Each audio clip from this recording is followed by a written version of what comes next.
Well, that was the longest. That was 3 hour game there, Uper.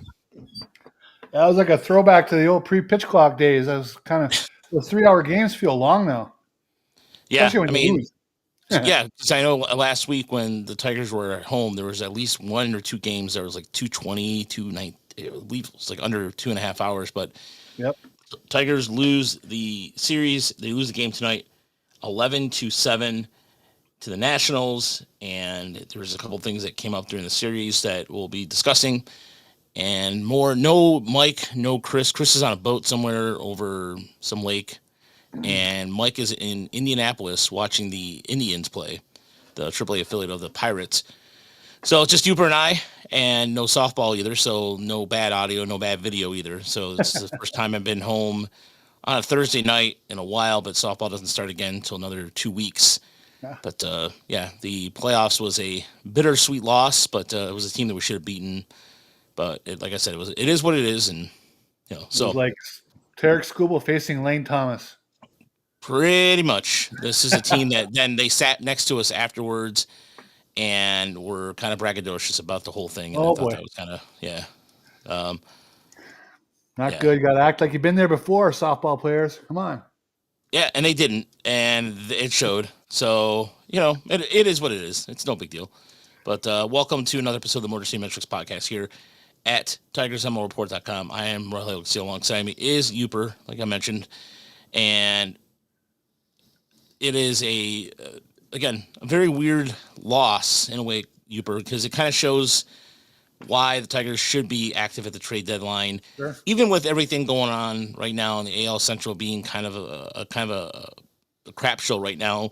You see today that Luis Garcia, the Cleveland pitcher, got suspended for clearly where I guess after the first pitch he made, it was in some money was directed into his account. Did I read that correctly? That's the rumor going around. Yeah. And he just drilled that thing he spiked it basically as a joke. Yeah.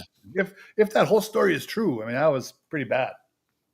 Yeah. We're up though at 82 who said embarrassing series. I would agree with that. It was brutal because the Nationals although the Nationals do have some really good. James Wood is one of the best hitters I've seen.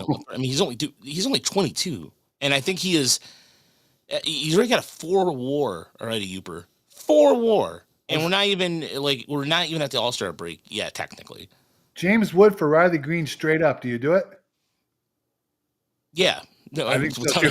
But I wouldn't even think about it. I mean, look, Riley Greene's an All-Star. Congratulations to him, 2-time All-Star, having a really good season. It's not that I don't like Riley Greene or anything, but if somebody was like saying James Wood was, I mean, he's a little younger. Yeah. He doesn't turn 23 till September. But look, I like what the Tigers have now. But if that was the case, but Javi Baez, Riley Greene are the first 2 All-Stars in the outfield since Rusty Staub and Ron LaFleur in 1976, and so that was a great pull there by Dan Dickerson, and that was also the year that Mark Fidrich also made the All-Star team. And you know what's interesting too about that Tigers squad from 1976? It reminded me of a lot of those. It was a very transition team in terms of just because they had a lot of young talent on it, but they were still pretty bad. They finished in 5th place. They were 74 and 87, but they had some pieces that you're starting to see that there. But it was interesting too because they have Willie Horton down towards the tail end of his career, Mickey Stanley. So you have it was like I said, it was a team of transition. There were a couple representatives of the 68 crew, but yes, they were. Yeah. At the tail end, but they had gotten so bad, and after they won the division in 73, they were so bad in 75. It was like the 76 team just kind of gave everybody a little bit of hope because they were a little more presentable, and they had the summer of the bird. And John Hiller was really good out of the bullpen. Yeah. He was a very consistent presence out there. I think he was one of the. I'm pretty sure he won maybe I think he. Or maybe it was a year after where he won like the reliever of the first Rolaids award or something to that effect. Rolaids fireman, yeah. Yeah, something to that effect. Yeah. I know it was like right around that period of time, but yeah. Really? And then what's funny is they had Ben Ogilvy, who was more known later in Milwaukee than he was in the Tigers. So it was one of those things when I first found out that then Ogilvy was a Tiger. I was like, I had no idea. Oh yeah, yeah. Like, yeah, he couldn't fit in. He apparently couldn't fit with the culture or anything. So, but get back to the modern day Tigers. Yeah, it was. You saw the exposure of the weaknesses on the team right now. Yeah. The bullpen is clearly an issue. It's the starter depth has been tested. At some point, you're probably going to see maybe Reese Olson probably pitch tomorrow in Cleveland. They start a 3-game series, and they're catching Cleveland at the right time because of they have not. I think they're like 11-22 in the last Yeah. recent stretch. So they're catching the Tigers at the right time. And was tonight the end of the end of an era, Yeah. Enos of an era. Play the Doors here. The end. The Yeah, ends. The ends for end. Well, the Nats have so many lefty bats, and their best hitters are lefties. I mean, you can see why they probably wanted to see if ends could get through the order twice successfully against that team. There's some logic there if that was what they were thinking. But other than that, I don't see a whole lot of reason not to give Montero starts over ends, right? I mean, I just think your ceiling is a lot higher on nights when Montero's got it going. yeah, especially because he's the only one of the few guys that's gone at least 7 or 8 innings a couple times Yeah. in the last year or so. I mean, he has gone deep in the ball games, and he pitched very well in Toledo just recently. So I'm sure he'll be up here at some point again for the Tigers. And so I'm not. What I'm concerned more is with for the back end of the bullpen. I mean, right now, I mean, Canely was looked at yesterday. He still finished the game, but then just kind of looked a little rough. Yeah. Carlos Hernandez throws a lot of heat, but it just struggles when first 2 outs, fine. After that, garbage. Well, and Canely he was catching way more plate than normal, and things were just kind of looked like things were just didn't have much. The movement he usually has wasn't there either. It was just kind of floating in. Now, something wrong with him, or just one of those nights he didn't have the feel. We'll see when he takes them out this weekend against the Guardians, excuse me.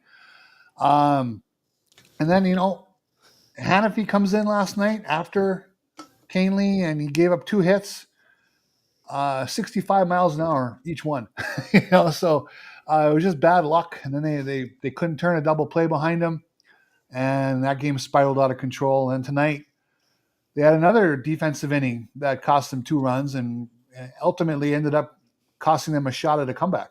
Yeah, that was the one off the Torres' glove, right? Is that the one you're referring to? Yeah, and then yeah, Javi Baez booted one too, same inning. yeah, which was very unusual to see that both Oh, happen. In the same I mean, inning. errors So, happen, even the best, but I mean, they kind of piled up on the Tigers 2 in 1 inning, and that was too much. The Tiger bullpen isn't designed to overcome too many extra outs because they're going to put a lot of balls in play. yes, that's correct. Yeah, a lot of these guys, especially because Vest is probably one of the only pure swing and miss guys they have right now. Mm-hmm. Whereas guy like Hannafy is to draw the contact and get that, make the defense do the work. And but then you also expect your starter to go a little bit. But Enos today, 4 innings, 8 hits, 8 runs, 7 earned, 2 walks, 3 strikeouts, and 2 home runs. But some of those fly ball outs were loud outs. Oh, yeah. I mean, those were they could have gone I either was way. really surprised. I mean, Hinch is kind of in a rough spot, right? Because that game looks bad. It doesn't look like it's going to go well. But at the same time, you want to save people for the Cleveland series. But at the same time, you would like to not give up on the game in the 4th inning. I was really surprised that they brought Ends back out in the 5th with James Wood lurking a 3rd time. I mean, you're almost asking for a run to come across in that inning. I mean, if he would have gotten through that inning, I'd have been stunned, and he didn't. I don't think he surprised anybody by giving up the ghost there. Yeah, and what's interesting is that this was the guy who came over in the Juan Soto deal, right? Yes, James Wood. Yes. Yeah, and San Diego has nothing to show for it now. I know. Anyway, like there he is, Wood being like the story of worlds, and he feasted on Tigers pitching the entire series. It was just again, I remember seeing this guy in Harrisburg, and I mean, he went 5 for 5. He went 5 for 5 tonight. Yeah, he did. And it's easy. Like, I mean, 8 total bases. It was a beast. But again, this is a guy who is only 22. Again, he's 22 years old, but his baseball IQ is insane. And watching him play in Double A at 19, 20 years old, like just not too long ago, it still blows my mind that he was laying missiles there too. That was quite a trade for Soto. I mean, the Nationals, obviously it hasn't worked yet, but the guts of their team could come from that trade. They really could. I mean, James Wood, C.J. Abrams, Mackenzie Gore. I mean, that's a nice core. The catcher hasn't. Keibert Ruiz, is he hurt? He didn't play this series.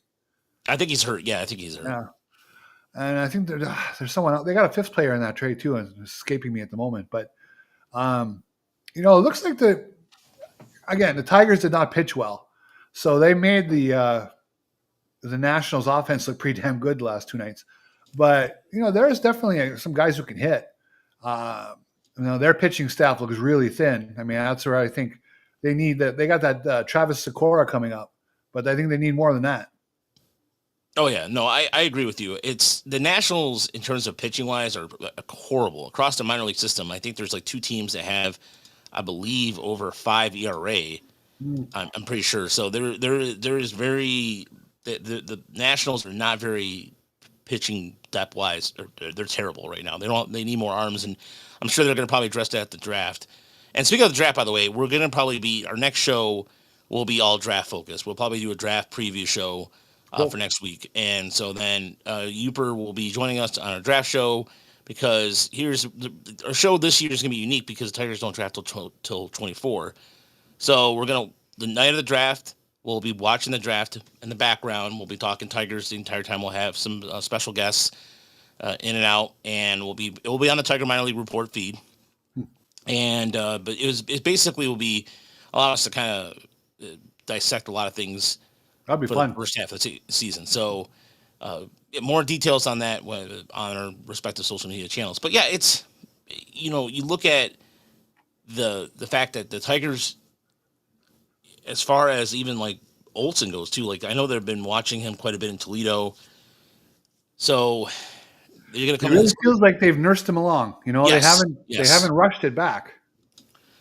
Yeah, and he didn't throw a lot of changeups the first 2 outings. In his last outing he did. He started throwing a little bit more of the changeup. So they waited a little bit until they started throwing it because, again, like we've mentioned this on the podcast a few times, because of the ring finger and the pressure you're putting on the changeup, I believe it's more like the kick that caused that issue in the ring finger. So because his changeup in usage was up this year more than any other time. Mm-hmm. So, but no, either way, the Tigers are in a position where, on the plus side, they have 3 All-Stars going. So they have, like we mentioned this earlier, Javier Baez, Gleyber Torres, and Riley Greene are all heading. So Atlanta, congratulations to them. There are probably going to be more. It's probably Schoolable at some point will be announced. I'm sure of that too. And this is where, he finished 5-0 in June, and this is where the ace part comes in, Uber. Yeah. An ace supposed to do this weekend, and if the Tigers are reeling, he's there to pick him up. Well, he's done it once against the Guardians this year already, so he's there. I'm really interested. I'm really interested in what Casey Mize brings to the table Saturday. He's the last couple outings. I thought he's looked very good. It's usually a 5 or a 6 inning deal. Can he get through 7 against the Guardians and give them a chance to win that ball game? But because yes, you have Schoolable in your hip pocket for Sunday, and that's always a pretty reassuring thing. So, Ronzo wants to know if Bobrisky and Gunther have been progressing. Not really. No, in his last 7 outings, Bobrisky 7 innings, 11 hits, 6 runs, 5 walks, 6 strikeouts, and an ERA of 7.04, and they're hitting .344 against them. So that is So, and I know Gunther's been struggling a little bit too, but so essentially what's going to happen is, so the next question is who's going to be the next guy up? And I think it's going to be Troy Melton. Yeah. I think Troy Melton has been throwing better as of late. He's been throwing with 97, 98 pretty regularly, 99. It depends on how they're going to use him. Again, he is a starter right now, but with the way the bullpen's been, who knows? But his last 2 outings, he played started against Charlotte, 2 innings because he did 2 starts 1 week, 10 innings, 9 hits, 2 earned runs, 2 walks, 17 strikeouts. That's the most important thing. And batters are batting .237 against him. His secondary stuff is working better as of late too, which is always a good sign to see at AAA. Where again, the adjustment to the ball from AA, there's always that period there. And with Dylan Smith heading back, I think Melton's gonna be the next logical choice. I agree. I think they need to look They will look internally like they did last year before they go outside the organization. Now, again, last year they had no motivation to buy outside the organization because nobody saw that playoff run coming. This year, there's expectations attached to everything they do. So, and I've said it many times, it's not a shock. I mean, even teams with great bullpens who are playoff contenders add to the bullpen. Okay, so the Tigers will almost certainly make some kind of move. It's just a matter when do they find a trading partner who's willing to pull the trigger? Because fans want it done tomorrow morning. Not going to happen, most likely. Yeah. Yeah, it's just a matter of the Tigers. This is, I hate to sound over dramatic, and I try not to, but I think this is a trade deadline that is the most important one. I sound like a radio talk show host, but it's true. It is the most important trade deadline we've seen, because this is a trade deadline where essentially is Harris going to blink? What is he going to do? And you look at and the thing is too, Huber, AA right now in terms of pitching continues to it's been ravaged by injury. Yeah. You have we mentioned this on Monday. Jaden Ham's on the IL. They're using bullpen starts now, and so they're so. Did I see they sent Colehep back to AA? Yep, that's correct. Okay, because I was thinking about Chase Lee. I think about Colehep with that funky delivery. I mean, Tigers don't mind sending a guy with a funky delivery out there, even if he's underperforming in the minors ERA wise. I mean, I don't know if he's an option at some point either. But here's the thing. They have a 12-game lead, okay? And in a lot of respects, they should be able to massage that pretty well for the regular season. So it really, when they get these bullpen guys or a starter, it's about who do you trust in the playoffs. I mean, obviously they want to win as many games as they can so they get, perhaps a bye out of that first round. But really it's about the playoff games themselves. And are these, are they going to get guys that they can put out there in a game one of a playoff series and get some success? I would hope that a 12-game lead, they're going to be pretty safe here throughout most of the summer. Yeah, you would think so. I mean, Cleveland right now is kind of falling apart with their injuries, but it's Cleveland though. Cleveland still finds a way to get. I'm not comfortable with it. I'm still not. It's just it's still a lot of baseball left. Like I said, I mean, even like Minnesota, I think is a little more. Even with Brian Buxton being the hottest hitter, and that was something that the Tigers were talking about last weekend when I was down there, that they were so glad that he was gone because Buxton's a giant pain in the ass. But he's a damn good hitter. And I say that in the most respectful way possible. Brian Buxton is everything he's hitting was just like loud and just he's still, even with 2 bad knees, this guy's still really good. Yep. And so, but Minnesota still doesn't scare me as much per se as in Cleveland does. I don't know why, but even then. Well, the whole thing about it is it just at some point math takes over and time runs out because.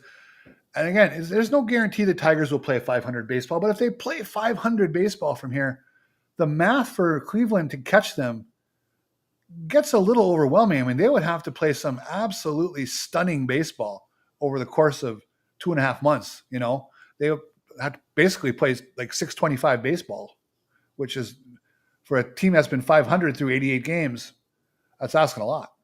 Yeah.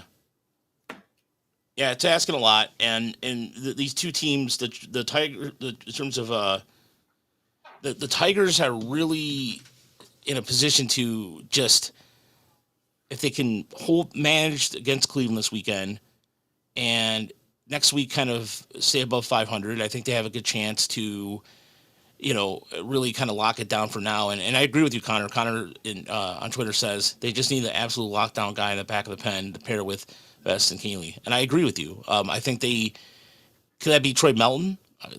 Possibly too. I think depends on how the Tigers want to use him. But I think originally I was thinking starter all the way. I still think Troy Melton's a starter.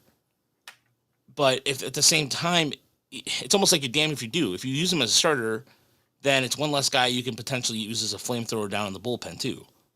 Because the Tigers are really, right now, Matt Manning's on the development list.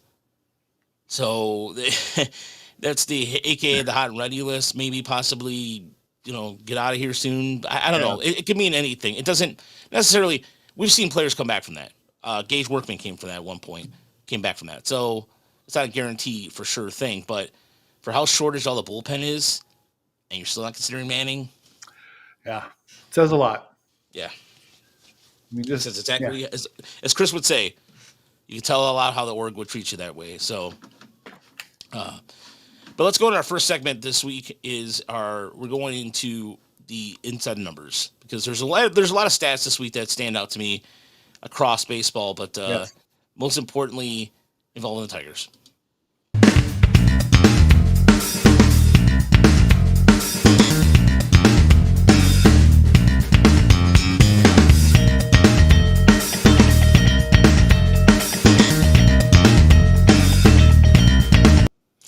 All right, Uper, what is your insider number this week? Okay, my numbers are 27.3%, and this will be the big giveaway, 3,000. Clayton Kershaw last night strikes out the 3,000th batter of his career. Unbelievable accomplishment. Just the length that he has now put on his career is impressive. Sitting 19th overall in Ks for his career among everybody.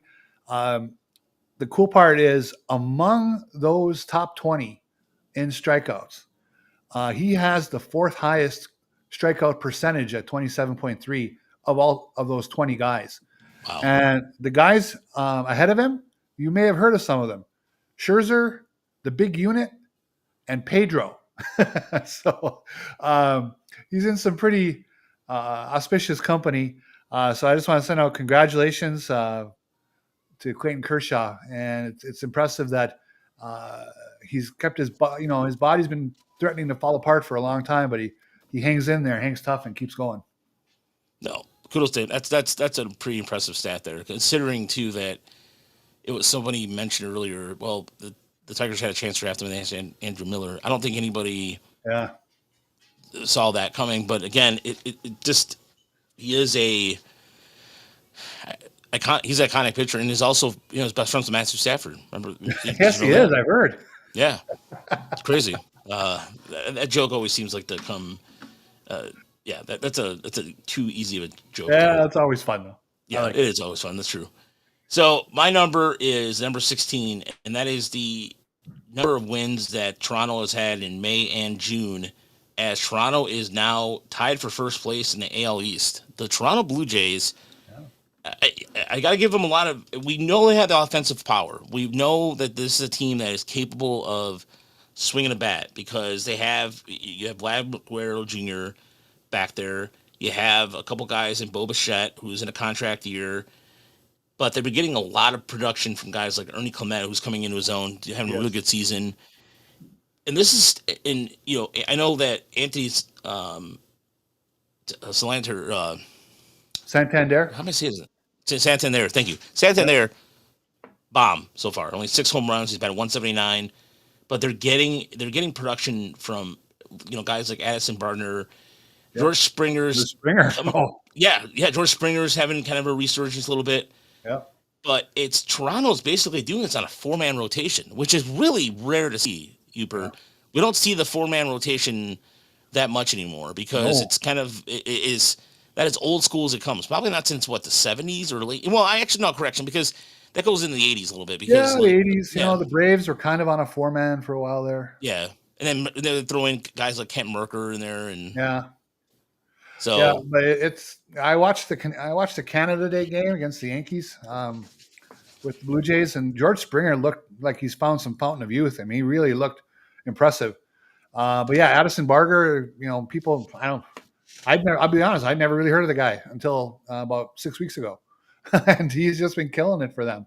And, they got some decent bullpen guys, Hoffman and Chad Green and a few others. The Yankees are good, but I don't find them to be scary good once you get past Aaron Judge. And, we saw the Rays last week. They're a good team, but I don't think they're a great team. So I think the Blue Jays can hang in there. Yeah, I think the Blue Jays can hang in there, but guys like even Yariel Rodriguez, who's the Cuban pitcher, has been pitching better as of late, and it's kind of like a hodgepodge. Him and Brendan Little have been holding it together, but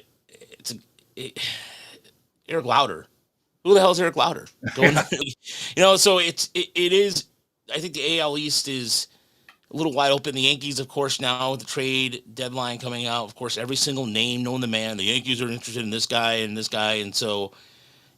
I was looking at Toronto as a possibility, maybe as like a potential trade partner. Who knows? I mean, there's still 3 weeks left. This is why you don't talk about trade deadline stuff or make those kind of trades way ahead of time, because you have a chance to think you're in it. And Toronto right now, yeah, it has a possibility, and so they're 10 games over 500, and who knows what's going to happen from here. But I know that there's every team with the exception Boston's 2 games under 500, and Baltimore's Baltimore right now, but the AL East is Tampa, who has the best record against 500 teams. I think it's like 10 games over 500 against teams over 500. So Tampa Bay is just getting it done. Same thing, just methodical. Methodical is a word I would describe for what. Yeah, they just don't have an easy out in that lineup. I mean, everybody's at least decent.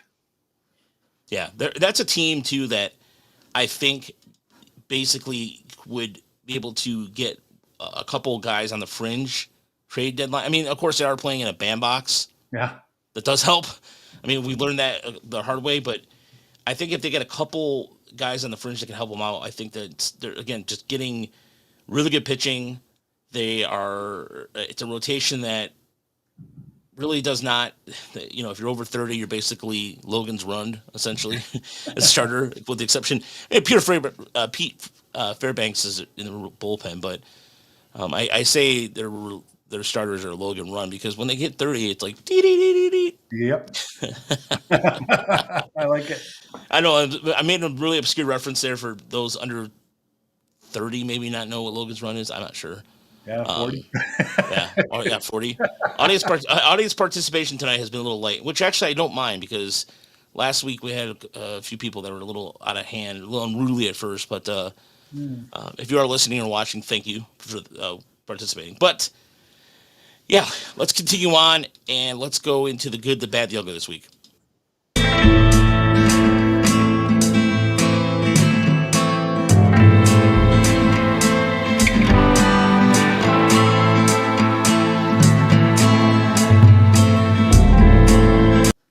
All right. Uper, what is your good, the bad, the ugly this week? Well, my good, I really am enjoying Colt Keith in the leadoff spot. I think that where he is in his career, with the power not quite being a permanent presence yet, but his skill set of drawing walks, and he's actually shooting a lot of balls to the opposite field. I like him in that leadoff role. Now, again, the team itself has been a little unsteady lately, but I don't think it's because of his presence there. I think, if they can get back to winning series after series after series, a big part of it is going to be his production in the one hole. Right now, he's hitting about 262, 310, 476 as a slash line, batting first.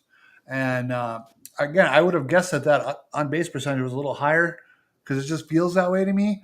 But I think this is something that Hinch has started to do, and I think it's going to work out at least until Parker Reynolds starts performing like a leadoff hitter again, and not an 8-hole hitter, which I think will happen. He basically didn't. He missed spring training. Take some time to get back into it. Yeah. My bad. We already mentioned it, but I want to mention it again only because it kind of really different than the night before. Last night, even though they lost, when the Tigers came back and got that lead, Hinch really appeared to me and to a lot of people to put on basically a master's class in lineup manipulation. When the Tigers rallied with the Jemai Jones hit, um, uh, Hinch brought in Riley Greene off the bench, knowing a lefty would come in to face him, right? But he had two righties lurking after that Farrar was going to have to face. So he was actually buying two good matchups, righty versus lefty, and then sacrificing Riley Greene, lefty lefty. And really, Riley Greene still has a chance against the lefty. It's not a zero, but he got two good matchups to follow, and that's when the Tigers got those runs. It was very impressive, I thought. Um, Tonight, again, I don't see why Dietrich Enns was left in to face James Wood a third time. Uh, that was just a recipe for disaster. I suppose it was just to save arms for the weekend, feeling like they had to try to get some outs out of Enns, but it didn't work, and it cost them a run or two, and kind of let that game get out of hand, even though they tried to rally late. Um, my ugly, basically, I'm going to talk about this series, losing this series to the Nats, a team that's about 35 and 50, 36 and 50, whatever they are. Obviously, you don't want to lose these series, and a lot of reaction around Twitter and so on is going to be ugly. It's not great losing a series like this. But again, you're on the road. It's baseball. Things happen. It's a long season. They got sloppy tonight defensively. They couldn't sustain the early success they had against Jake Irvin. It was just one of those nights. That's what baseball is. I wouldn't. I know there's going to be people who like to worry that are going to be worried about this game, that it showed some endemic weaknesses that they have. And some of that's true, but again, they're up 12. It's early July. This is a good baseball team, but they're going to have some down periods, just like everybody does. The Yankees lost 6 in a row a couple weeks ago. It's just how it is. Yeah, no, yeah, I'm not gonna. Yeah, there's a lot of people freaking out about this, and it's the sky's falling kind of thing. This is not. The Tigers are enjoying really good baseball, and I'm just cherishing that right now. The Tigers have the national spotlight. They're on Sunday Night Baseball. They're going to be on Sunday Night Baseball again Yeah, on it's something. July 20th. On July 20th against the Rangers. So that's twice in the span of a month. So the Tigers are a topic of conversation nationally, and to me, I mean, they're one of the best teams in all of baseball. And yes, so there's things we've nitpicked to death, and that's fine, and that we will continue to do so. We're not gonna go everything's all hunky dory because it's not. But it's one of the. There's a hat question I'll get to in a second here from Matt Wood and then I like the Deadly Ninja Bees response. But in Montero, yeah, Ronzo, I think Montero's fine. It's just that there's a lot of times where he hangs up too many pitches, but he's for the most part he throws strikes. What concerns me is Sawyer Gibson Long's neck injury, which would seem random. That's a worrisome a little bit because there goes your depth piece right there, and so Yeah. you almost have to, like, force yourself to wonder if they're going to have to move up the potential trade deadline. I mean, and same thing. Flaherty at first had that first inning. Yeah, was it yesterday? And it was like, oh my! But then he came in, and Bobby Scales, a Tigers broadcast, noticed that he changed his pants. And after he changed his pants, it was something like I think he went longer or shorter pants. I can't remember exactly what was, but I was looking for it, and then you could. It's very slightly different, but apparently, and Bobby Scales is to me one of the most underrated Yeah, I color like guys. him. I like him a lot. He adds him and Dickerson have a really good rapport together. They really do. Mhm. And along with Benetti and Dix or Dix, Dicks. Andy.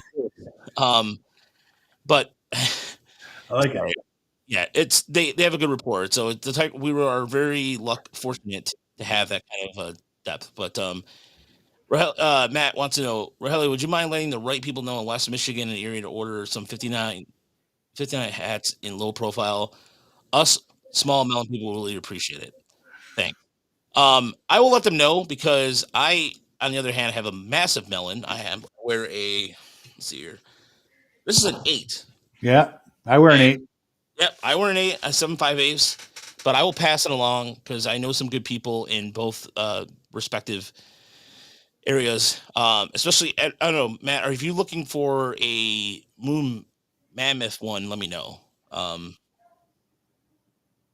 So, but anywho, let's continue on. My good and bad, the ugly this week is I want to start with Dylan Dingler, Dylan Dingler, the good, his splits away from Comerica Park 349, 390, 550, and OPS over 940. Wow. And after the game on Saturday, because he caught, or sorry, Sunday's game when he caught Scooble's masterpiece, he also had a 2-hit game. And both those hits, and I ended up talking to him for a few minutes because I wanted to ask him, because it feels like the game has slowed down for a little bit for him. I know the numbers are not there. The batting average in the last month or so is like 214, but I still feel like his approach at the plate's changed. He talked about that he's picking up spin more, and I still think he's been a very effective catcher. Does everything you want a catcher to do, but I think even to me, Uber, I feel like he's trying to get more hits versus just trying to go for that power. You know what I mean? Like, yeah. I would agree. I mean, he's shot a few to the other way, and he drew a walk last night. I was pretty impressed with. You know, it's kind of timely. He is. I don't know the best way to say it. He surprised me this year, like a lot of people. But you can see things are evolving. He early in the year, even when he was hot, he would have some at bats where he looked a little overmatched. He just get blown away from the strikeouts. Haven't seen too many of those. He's working some counts, and it's impressive. Yeah, and that's what I mean. Like, it's the little things like that you notice that about him. His approach at the plate has changed drastically to me, and I think that is making him a better rounded player. Because the bat, like, and this is something that has happened when he was down in Erie, and then it started happening in Toledo. Once he started figuring things out at the plate, I mean, this guy cut down his strikeout rate drastically in Erie. I mean, he was at one point like 35% when he first got down there. So he's a smart guy, and I really appreciate his approach to the plate because even with Jake Rogers, Jake Rogers got a home run this week, and so he's been doing really well. But still, the evolution of Dingler is really well timed right now. Hey, I apologize. Are you hearing the fireworks in my neighborhood? Not really. Right? Oh, good. Okay. Yeah. No, yeah, it's we Somebody's have fireworks firing off like crazy here. Yeah, there's some fireworks going on behind me, but I can't really hear them. So I know that only earlier, because my dog actually likes watching the fireworks. Lucy will sit there and watch the fireworks. She'll sit there like nice, and it's really weird. Like, she doesn't get too freaked out about it. And so another team the other hot, good I wanted to mention was the Miami Marlins. Oh yeah, who finished the month at 14-12, and they finished with just run differential of 123 to 120. The reason why I wanted to mention them is they've won 9 until today, until Wednesday. I believe they won 9 in a row. They won 9 in a row, and something worth. I'm sorry, they won 8 in a row. It was 8 in a row. 9 out of 10. 8 in a row. Yeah, and they've been getting really good pitching again from Alcantara, who seems like he's figured things out a little bit.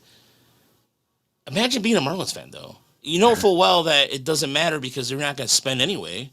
Right. Not to sound like a dick, but like that's not their MO. This is a team that did not. The only free agent acquisition was getting John Hicks off the Rule 5 draft. However, he's hitting well. It does look. My bad is the reason why this ties into my bad is because Connor Noby, despite like him and Kyle Stowers are looking really damn good. Yeah. And they've been a really kind of at least enough to where you could put them on a baseball team and they're making themselves look good.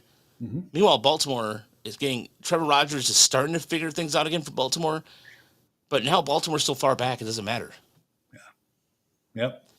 So the Marlins, Stowers has been very good, and also Yuri Perez had his best start since his comeback today. I think he went 6 shutout innings and allowed 1 base runner versus the Twins. With him and Alcantara, it a quality owner with a good GM could make something out of what they got there. But obviously they're not going to try, as you mentioned. Unfortunate. Yeah. No, it's a frustrating situation to be a Marlins fan because full well nothing's going to come of it, and especially how deep that division is. But Hicks, the Rule 5 kid they got from the Tigers, Liam Hicks, 363 on base percentage. I was looking at that today. Yeah, he's batting 272. He's a guy who took a lot of walks. Yeah, and I mean he was a big reason. He was a big catalyst behind Erie's push last year.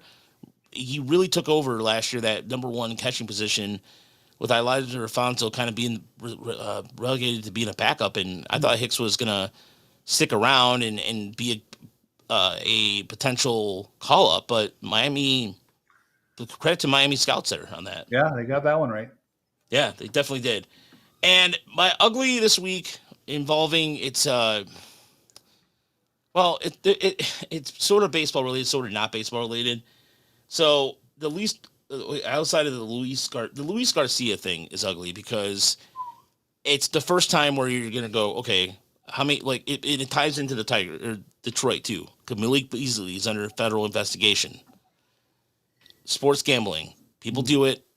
It's fine if you do it. I don't care. It doesn't matter. I mean, we've had sponsors here and all that, but this is exactly what it was. So funny when we were younger. Gambling was hush. You don't talk about it too much. Now it's most like the DraftKings. All these companies make buku money. They don't have to spend a lot of money in marketing because it just money comes in every single day. And now you're starting to see that a little bit now with all the parlay and prop bets and stuff, what have you. And a lot of people are going, told you so. But the Malik Beasley thing so interesting because the Pistons decided to sign 2 players in Robinson?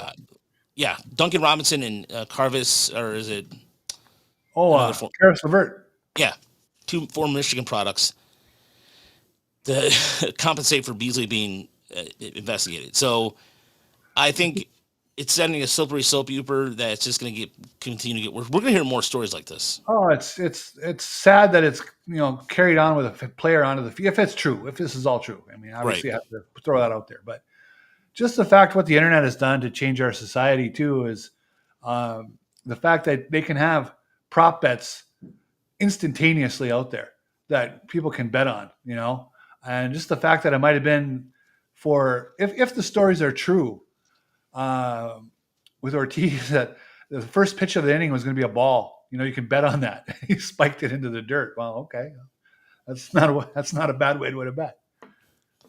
Yeah, I mean, it didn't. When you think about it, if you really did the metrics on it and looked at his pitch spray wherever the lands on the plate, and that one stands out the loudest, like, all right, I can, you can see that. But to make it that obvious, though, that was terrible. Yeah, the name of the official in basketball, the NBA, is escaping me. Oh, Tim Donahue. Yeah, Donahue. Yeah. He was always adamant that he didn't sway the outcome of games. Right? He always tried to make that argument.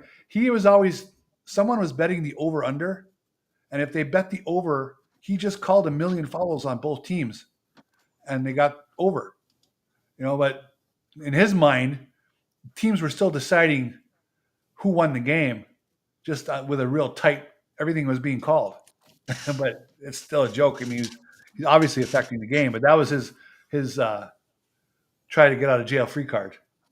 Oh yeah, no, to me, it cracks me up that he tried to say that he had not stronger involvement. Come on, I mean, get out of here. Especially during that period of time. This is the period of time in the NBA where the Kings, lost to the Lakers in the Western Conference Finals, and the Kings were clearly a better team. Yeah. You can't tell me there was no home cook in there. Come on. Ooh, yeah, that was a bad one. No. Those Kings teams were so good. Like they had Jason Williams, they had Chris Webber in his prime, Vlade Divac. They had all these great. I think I think Mitch Richmond. Yeah. Maybe he was gone by then. But yeah, either way, it was just Tim Donahue. Donahue. Thank you, Matt. I wasn't sure how to say his name. Either way, it doesn't matter. Guy sucks. So anyway, either way, it's just a one of the things that came out of that too. It almost comes across as a key. I think he showed contrition, but he didn't. You know, like he didn't.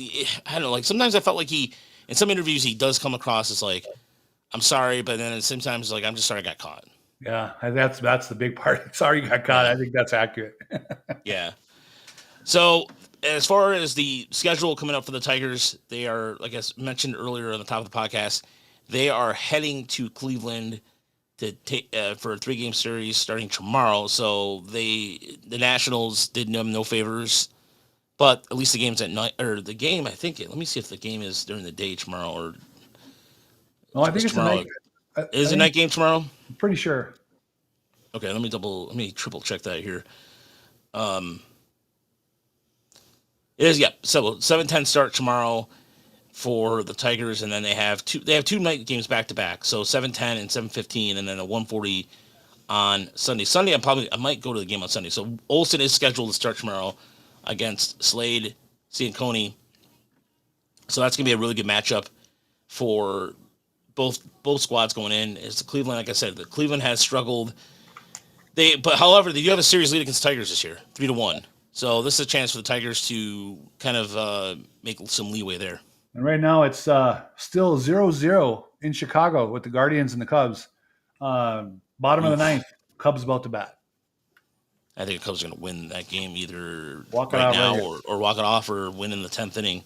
But yeah, that's so yeah, Cleveland's going to come in with a little more of the heavy legs. So, and some controversy behind him, like I was mentioning earlier. Yep. Beyond that, I was going to say the only other thing I wanted to end the podcast with was I was trying to think of there was something else I wanted to bring up before we got out of here. Oh, yes, congratulations to Kevin McGonigal for winning the Midwest League Player of the Month. Kudos to him. And Jose Barceño, and Max Clark going to be also heading to the Futures game in Atlanta. So there was some questions on why that Max Clark didn't make it, and the answer is the Tigers only have so much spots for that, and so those three are a pretty good three to have. This is Max Clark's second appearance in the Futures game. So did I see correctly? Was it Baseball America or Pipeline that now has McGonigal number 2 overall?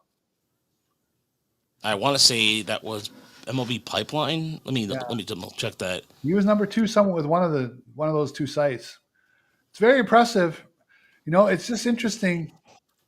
You look at what the Angels are doing, and you look at some other players that are racing to the majors.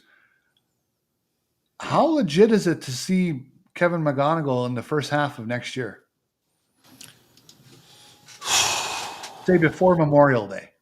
Before Memorial Day, I think that's legit.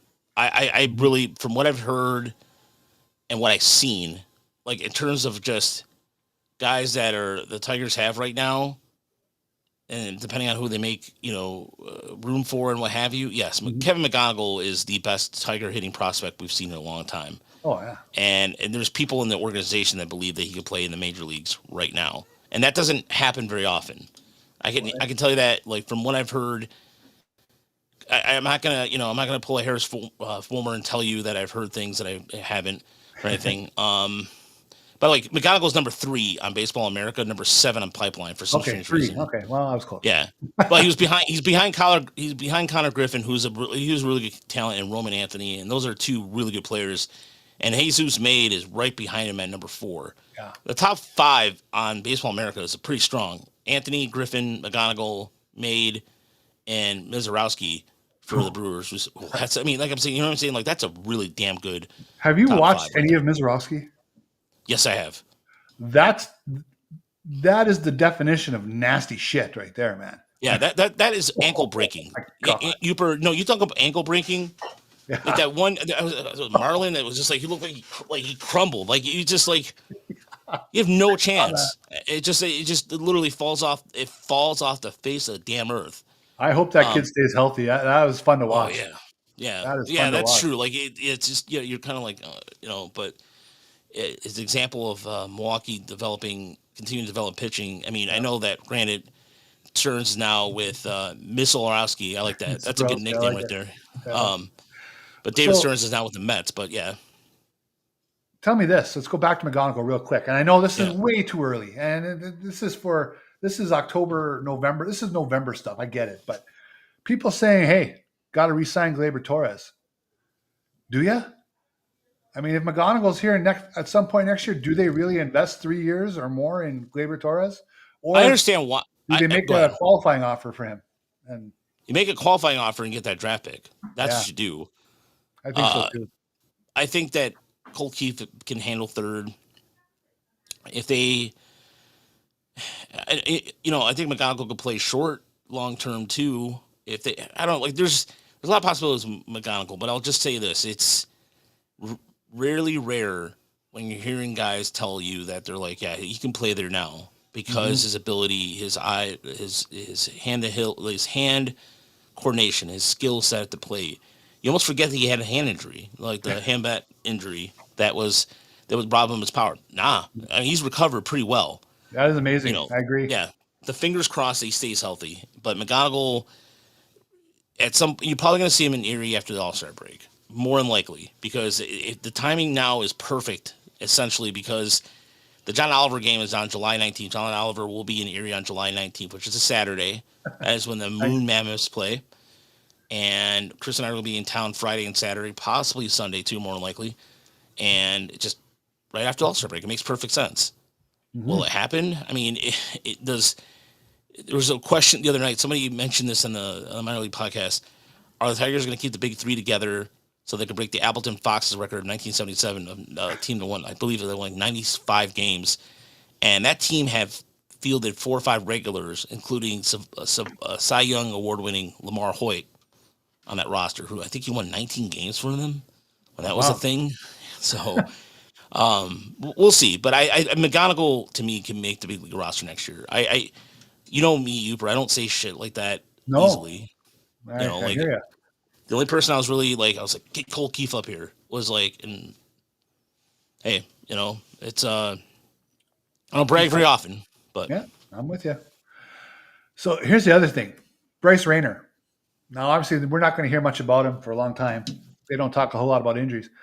I was reading. We know he got hurt diving back into the bag, and Cole Keith got hurt diving back into the bag. I was just reading that Jefferson Cuero of the Brewers organization, top 50 prospect, he missed time because he's diving back into a bag. Yeah, against the Mud Hens too. That was against the Mud Hens, I believe. Yeah. I don't know. I understand that these guys have to play the game. Okay, I get it. You can't put them out there in bubble wrap. But boy, there are some players I would just say, I don't care if you get picked off. You can go back in standing. I'm okay with that. At some point, I think that's going to probably be might be a rule going forward, or not like a unwritten rule by these guys, but like the organization, or maybe develop some sort of technology where it's like an abrasive or a adhesive shoulder pad or something where it's like it softens the blow or something. I don't know. I mean, there's a shoulder pad. I mean, it would be fun if they had actual football shoulder pads, but then it would be very hindering of how they affect their swing. But no, it's I mean, in the minors, we don't really need them to win an extra game at West Michigan. We want them to win, but they don't have to. They can go back in standing. I'm happy. Yeah. No, I think it's going to be some sort of mandate sooner or later, where there's just stand in there, son. Don't worry about that. You're like Austin Murr, you want to dive back in? Go ahead. That's fine. Go ahead. Yeah. Race Rainer, no. There's certain guys that are just gonna be the unwritten code. Like, wait, are you worth 6?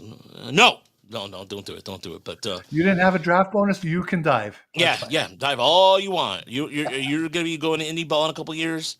Knock yourself out again. Not trying to disparage anybody or anything, but no, exactly. No, it's either way. It's gonna be Kevin McGonagall is just a fun player to watch. Just absolutely. Even at a ground out earlier was 112 miles an hour. Yeah.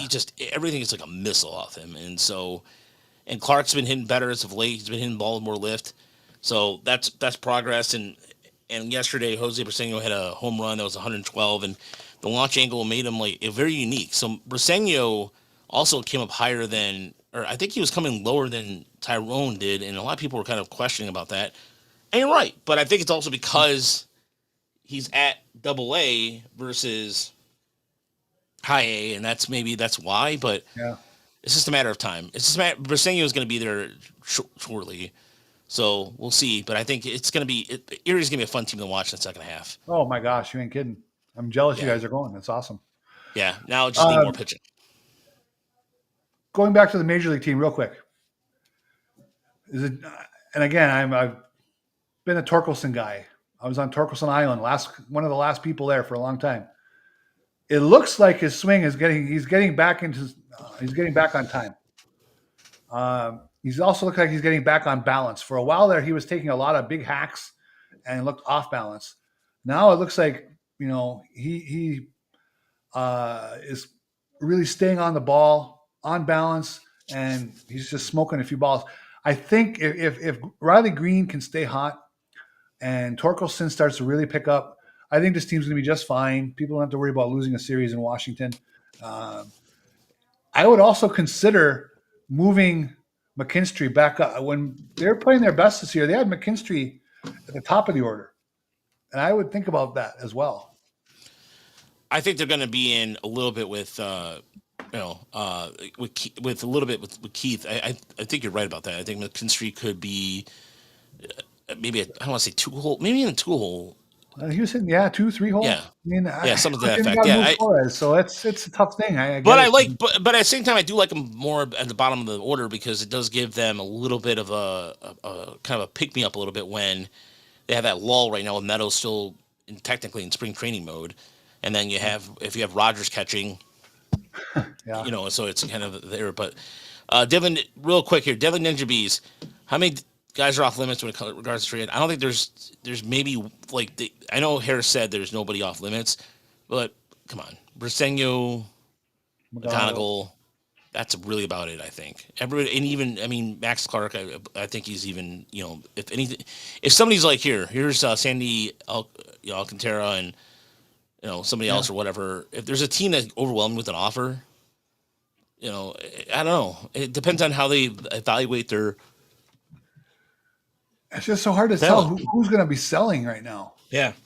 Everything's so close right now. It's, like I said, Toronto, as Jeff Passan just mentioned earlier, May 26th, Toronto was 2 games under 500, and they lost 13-0. Now here they are in first place.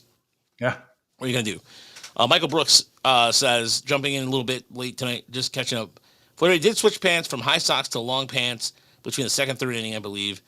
And Scales noticed around the fourth. I think it was the fifth inning he noticed it because I was listening to the game because I was doing some work in the background and I was listening to it. And him and Dickerson were having a really good laugh about it because Scales was like, I'm a uniform guy, and he is. And it was just a very good observation there by him. Flaherty, obviously the tone was set by allowing 4 straight hits in the first inning and giving up 2 runs, right? Right. But really, and he only went 5 innings, and they need more from him. He's supposed to be one of their studs. But really, it wasn't that bad of an outing. He gave up 5 singles, no extra base hits. He struck out 9, walked 2 in 5 innings, allowed 3 runs. That's not the end of the world. He had a quality start the one before that. He gave up a 3-run homer, but that was all he gave up. He's a streaky guy. Right? He's been shown to be streaky the last couple of years. I think he can find it again. I don't think he's that far off. I thought that first inning, he fell behind a little bit and he got into some long battles and he couldn't put people away. But as the game wore on, he started to put some folks away, and it's just that whole race to 2 strikes thing with 3. If you can get 2 strikes in the first 3 pitches, you can usually put people away, and he just wasn't having luck with that. Yeah, I think he's fine. I think it's just a matter of somebody would call him the Kenta Maeda. I'm like, come on, it's not. Oh, No. no. Well, No. come on, knock it off. It's just, it could be almost like he's a guy who looks at his film and just goes, just looks at something and tweaks it. And the Tigers have said that before, that they're constantly tweaking with him. So they're tweaking things with him. That you know Now, what I mean. it did look like early in the year he was hitting 96 a bit. Now he's about 94. How big of a difference is that in their world? I suppose it's rather significant, but I think was he 95 yesterday? I thought he was 90. Maybe he was. I thought he had 96 yesterday too. he might have. Yeah, we'll see. I mean, like I said, I'm not worried about him right now. The Tigers, what they're worried about is the next 3 games against Cleveland, and Yeah. that's what their concern is. I know that Hinch has them focusing on that, and so. But anywho, go to TigersMLReport.com. We got some draft content coming out for you. We have I have an infielder piece tomorrow, and then there'll be a pitcher's piece too as well, and plenty of stuff on our Patreon. So Patreon only subscribers can get video content. Chris and I are doing another infielder preview and an outfielder as well. So if you go to our Patreon, if you're a paid tier, whether it's $3 or $5, either way, thank you for supporting us, and that you'll get those exclusive content only things there, because we want to reward people that give us some money. And we've been getting some. We had a Scott Bream. So Scott Bream, may be familiar with that name. I'm sure if it's not the Scott Bream, who is the Tigers VP person, but it was interesting because I saw the name. I'm like, why does that name sound so familiar? I'm like, oh wait, but I don't think he's.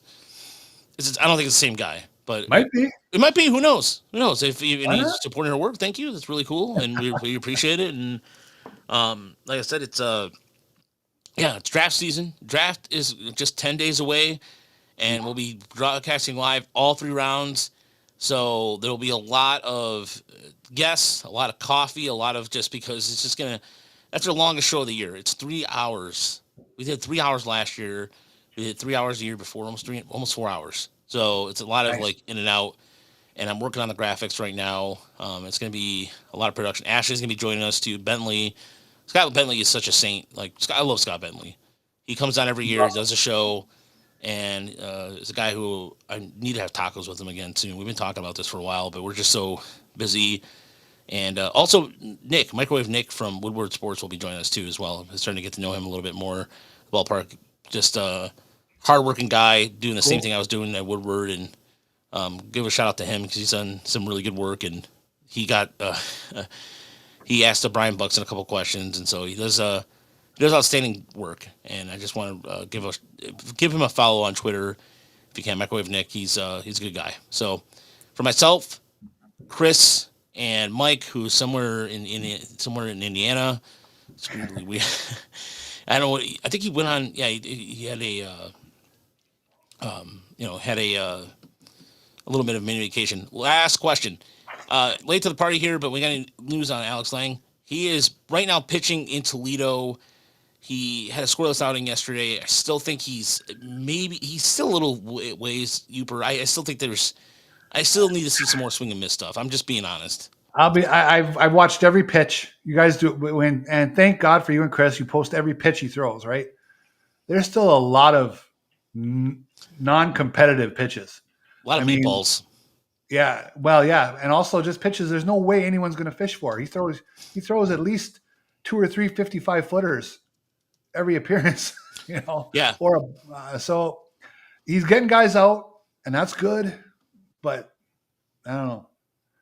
Yeah, Doomsday, if you go on our Twitter, on the Tigers ML Report Twitter, there is the outing from yesterday.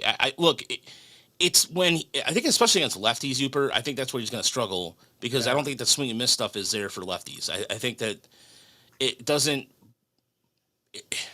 Against AAA, it's one thing. Yeah. But big leaguers are going to put their hands in, and then they're going to take it the other way or just blow it out of the ballpark. I know. Not a lot of people think of Mark Gurash highly, but he did say something yesterday, and Mark knows his baseball. He's like, that knuckle curve is going to get smoked, and he's absolutely correct. So, but anywho, thank you for listening. If you're listening to us wherever you're listening to Fine Podcasts, Spotify, iTunes, if you could give us a 5-star review, that would go a long way. And we'll be back on Monday for the Tigers ML Report. No Brandon Day this week coming up with just myself and Chris. as we'll be talking. We'll be doing a lot. That'll probably be another. So we have 2 pre-draft shows. There'll be one on the minor league report, and there'll be one here next Thursday. So next Thursday, you get 2 draft shows in 1 week. So how do you like that? But yeah, go to tigersmlreport.com. Check out all our written content, and stay classy, everybody. Stay safe. Happy 4th of July. Freedom, America, yeah, and all that stuff. And we'll talk to you later. Have a good night, everybody. Good night.